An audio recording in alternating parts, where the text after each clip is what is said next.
शहादत बीबी सकीना जो हजरत इमाम हुसैन की सबसे छोटी बेटी थी, और हजरत इमाम हुसैन अपनी प्यारी बेटी बीबी सकीना के मुतल्लिक फरमाते कि ये मेरी नमाज शब की दुआओं का तोहफा है। बीबी सकीना 20 रजब 56 हिजरी को इस दुनिया में तशरीफ लाई। घर में सबसे ज्यादा लाडली और हजरत इमाम हुसैन के सीने पर सोने वाली और अपनी फुफियों की प्यारी सकीना 4 साल की उम्र में ही यतीम हो गई। हमारे करोड़ों सलाम हो बीबी सकीना पर, जो अपने से छोटे बच्चों को ये कहकर दिलासा देती रही कि अभी प्यारे चचा जान पानी लेकर आएंगे। लेकिन बीबी सकीना को क्या खबर थी कि आज चचा जान नहर के किनारे अपने दोनों बाजू कटवाएंगे। नमाज असर के बाद जब बीबी सकीना को यह खबर मिली कि चचा हजरत अब्बास शहीद हो गए हैं,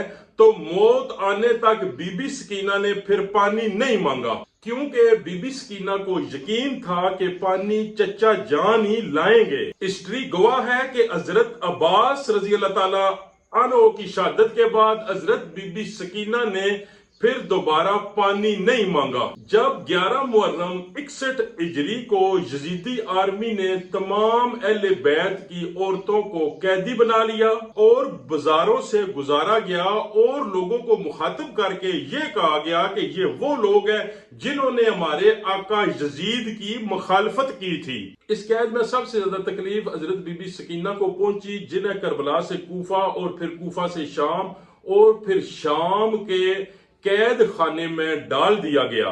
बीबी सकीना जब कैद खाने में बंद थी तो अपने वालिद साहब को बहुत ज्यादा याद करती थी और बहुत ज्यादा रोती थी, और हजरत बीबी सकीना के रोने की वजह से हजरत इमाम हुसैन की तमाम फैमिली भी रोने लग गई। जब रोने की आवाज यजीद को पहुंची तो उसकी नींद में खलल पड़ा और उसने इंतहाई टेंशन में अपने मातहतों से पूछा कि ये किसकी रोने की आवाज आ रही है। तो यजीद को बताया गया कि ये बीबी सकीना के रोने की आवाज है, जो अपने बाबा जान को याद करके बहुत ज्यादा रो रही हैं, क्योंकि बीबी सकीना अपने वालिद हजरत इमाम हुसैन के सीने पर सोया करती थी। यजीद ने अपने मातहतों से पूछा कि किस तरह बीबी सकीना को खामोश किया जाए। यजीद को बताया गया कि अगर सरे इमाम हुसैन सकीना के पास भेज दिया जाए तो शायद सकीना खामोश हो जाए। तो फिर ऐसा ही हुआ। सरे मुबारक को हजरत बीबी सकीना के पास लाया गया तो उस वक्त एक अशर बर्पा हो गया।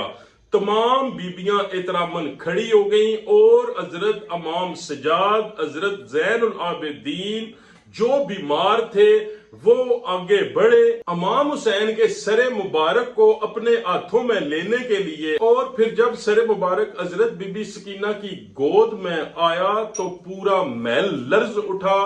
बीबी सकीना अपने वालिद साहब के सरे मुबारक को देखकर रोने लगी और कभी माथा चूमती और कभी लबों पर प्यार करती और अपने वालिद साहब से शिकवा करती कि ऐ मेरे बाबा जान, आप हमें छोड़कर कहाँ चले गए हैं। ना ही चचा जान वापस आए हैं, ना ही भाइयों में से अली असगर और ना ही अली अकबर लौट कर आए हैं। बाबा जान अब आ जाएं और हमें इस कैद खाने से ले जाएं। इस कैद खाने में मेरा दम घुटता है। प्यासी बीबी सकीना रोती रही और आहिस्ता आहिस्ता हिचकियों की आवाज आना कम हो गई। अपनों की जुदाई बीबी सकीना ना सह सकी और बिल आखिर खामोशी छा गई और बीबी सकीना जन्नत में अपने बाबा हजरत इमाम हुसैन के पास चली गईं। फिर शाम में यजीद के महल में जहां कैद खाना था वहां ही बीबी सकीना को दफन कर दिया गया। क्या दर्दनाक वो मंजर था जब मासूम बीबी सकीना अपने बाबा जान की जुदाई में तड़प रही थी और फिर अपने बाबा जान का कटा हुआ सर देखकर यह सदमा बर्दाश्त न कर सकी और फिर अपने खालके हकीकी के पास चली गई। इसके बाद यजीद ने खाना काबा और मदीना शरीफ पर हमला करवाने के लिए एक 20,000 का लश्कर भेजा, क्योंकि उसे पता चल गया था कि मक्का और मदीना के रहने वाले लोगों ने वाक़े करबला के बाद मेरी बैत तोड़ दी है। और मक्का और मदीना के रहने वाले लोगों ने कहा कि यजीद लानती जो नवासे रसूल का नहीं हो सकता, وہ ہمارا کیسے ہو سکتا ہے؟ یزید کے اس لشکر نے عرا کے مقام پر پڑاؤ ڈالا، اس لیے اس واقعہ کو واقعہ عرا کہا جاتا ہے۔ یزیدی آرمی نے مدینہ شریف میں صحابہ کرام اور باقی لوگوں پر ظلم و ستم کے پہاڑ توڑے اور 5 دنوں تک قتل عام ہوتا رہا، اور پھر بے حرمتی کی ایسی مثال قائم کی کہ مسجد نبوی میں گھوڑوں کو باندھا گیا۔ کئی دنوں تک مسجد نبوی میں نہ اذان دی گئی اور نہ ہی نماز پڑھی گئی، اور باقی بہت زیادہ مسلمانوں کو قیدی بنا لیا گیا۔ ان شہید ہونے والوں میں 700 صحابہ کرام اور باقی مسلمانوں کو ملا کر تقریباً 10,000 مسلمانوں کو شہید کر دیا گیا اور کئی ہزار مسلمانوں کو قیدی بنا لیا گیا۔ مدینہ شریف میں تباہی پھیلانے کے بعد یہ بدبخت لشکر مکہ کی طرف روانہ ہوا، اور اس وقت کی جدید ٹیکنالوجی منجنیقوں کو یوز کر کے خانہ کعبہ پر پتھر برسائے گئے۔ اتنے پتھر برسائے کہ سارے کا سارا مکہ برباد ہو گیا، یہاں تک کہ خانہ کعبہ کی دیواروں کو بھی بہت زیادہ نقصان پہنچا۔ کعبہ شریف کے غلاف اور چھت کو جلا دیا گیا۔ ایسے لگ رہا تھا کہ یہ بدبخت خانہ کعبہ کا نام و نشان ہی مٹا دیں گے۔ یزید بدبخت کے خانہ کعبہ پر حملہ کرنے سے تقریباً 110 سال پہلے یمن کا بادشاہ ابرہہ 60,000 کا لشکر لے کر خانہ کعبہ پر حملہ آور ہوا۔ اللہ رب العزت نے ابرہہ کو انتہائی ذلت ناک شکست سے دوچار کیا، اور ابرہہ کی مثال قیامت تک کے لیے قائم کر دی، اور ابابیلوں کے ذریعے لشکر ابرہہ کو تباہ و برباد کر دیا۔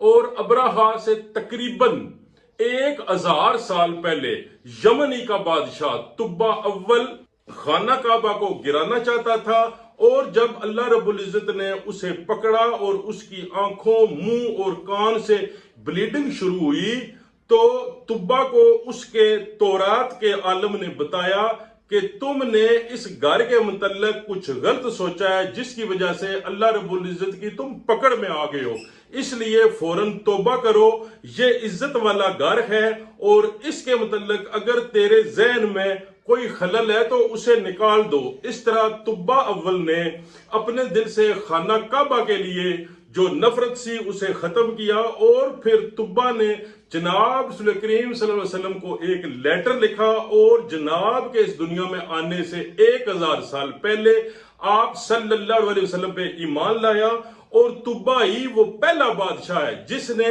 خانہ کعبہ کو غلاف پہنایا، اور یہ یزید بدبخت یہ پہلا بادشاہ ہے جس نے خانہ کعبہ کے غلاف کو جلوا دیا۔ لیکن اللہ رب العزت کی پکڑ سے کوئی بچ نہیں سکتا۔ اسی دوران یزید لعنتی کی موت کی خبر پہنچی تو یہ تمام بدبخت لشکر واپس دمشق کی طرف روانہ ہو گیا۔